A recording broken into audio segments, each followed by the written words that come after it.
जय श्री राम, जय श्री सच्चिदानंद। देखिए, एक कहानी जो करीबन बहुत ही पुरानी होगी, क्योंकि उन दिनों ईश्वर पृथ्वी पर ही रहा करते थे और धीरे धीरे वे मनुष्यों से उगते गए, क्योंकि वे उसे बहुत ही सताते थे। कई लोग तो आधी रात को द्वार पे खटखटाना शुरू कर देते थे और कहते थे, तुमने मेरे साथ ऐसा क्यों किया? मैंने जो चाहा था वह पूरा क्यों नहीं हुआ? सभी ईश्वर को बताते थे कि उसे क्या करना चाहिए। हर व्यक्ति प्रार्थना कर रहा था और उनकी प्रार्थनाएं विरोधाभासी थी। कोई आकर कहता आज धूप निकलनी चाहिए थी, तो कोई कहता कि आज मैंने कपड़े धुले थे। कोई कहता आज बारिश होनी चाहिए थी क्योंकि मैंने आज पौधे रोपने थे। अब ईश्वर क्या करे? यह सब उसे बहुत ही उलझा रहा था। वह पृथ्वी से चला जाना चाहता था। उसके अपने अस्तित्व के लिए यह जरूरी हो गया था कि वह अदृश्य हो जाना चाहता था। और एक दिन एक बूढ़ा किसान ईश्वर के पास आया और बोला, देखिए, आप भगवान होंगे, पर आपने यह दुनिया भी बनाई होगी, लेकिन मैं आपको यह बताना चाहता हूँ कि आप सब कुछ नहीं जानते हैं। आप किसान नहीं हो और आपको खेती बाड़ी का क ख ग भी नहीं आता है। और मैंने पूरे जीवन में के अनुभव को निचोड़ कर कहता हूँ कि आपकी रची हुई प्रकृति और इसके काम करने का तरीका बहुत ही खराब है। आपको अभी सीखने की जरूरत है। तो ईश्वर ने कहा, मुझे क्या करना चाहिए? किसान ने कहा, आप मुझे 1 साल का समय दो और सब चीजें मेरे मुताबिक होने दो। देखो कि मैं क्या करता हूँ। मैं इस दुनिया से गरीबी का नामो निशान मिटा दूंगा। ईश्वर ने किसान को 1 साल की अवधि दे दी और सब कुछ किसान की इच्छा अनुसार होने लगा। यह तो स्वाभाविक हो ना कि किसान ने उन्हीं चीजों की कामना की जो उसके लिए उपयुक्त थी। जैसे उसे तूफान, तेज हवाओं और फसल को नुकसान न पहुंचाने वाले हर खतरे को रोक दिया और सब उसकी इच्छा के अनुसार बहुत ही आरामदायक से होना शुरू हो गया और वातावरण में एकदम शांत हो गया और किसान बहुत ही खुश था।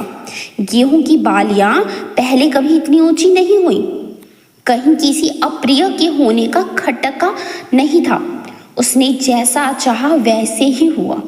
उसे जब धूप की जरूरत हुई, जब सूरज को चमका दिया, जब बारिश की जरूरत हुई, इसने बादल को बरसाए, जितनी फसल को भाई।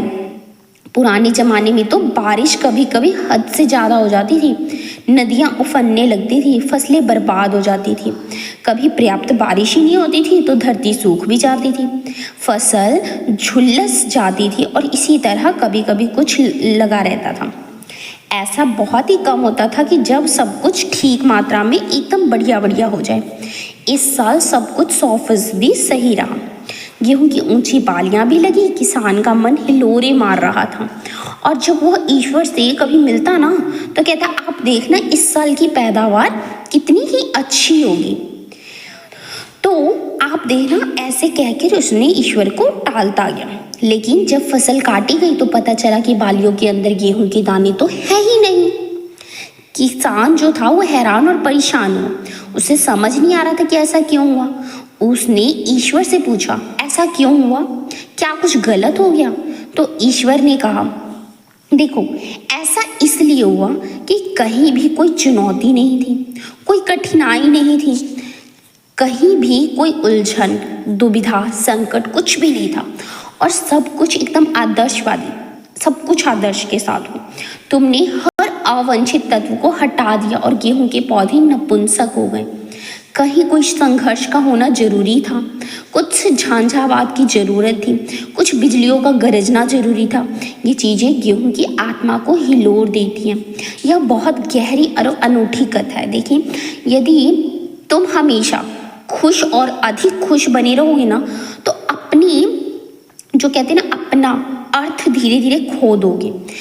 मतलब तुम इसकी अधिकता से उब जाओगे।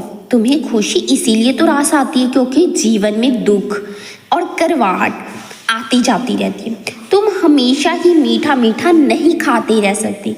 कभी कभी जीवन में नमकीन को चखना पड़ता है और यह बहुत ही ज़रूरी है। इसके न होने पर जीवन का पूरा स्वाद खो जाता है। तो देखिए ये है कहते ना, ये बहुत ही एक कहानी नहीं, ये हमारे जीवन से जुड़ी हुई एक सच्चाई है। आप सभी को कहानी कैसी लगी कमेंट में ज़रूर बताइएगा। जय श्री सच्चिदानंद आप सभी को।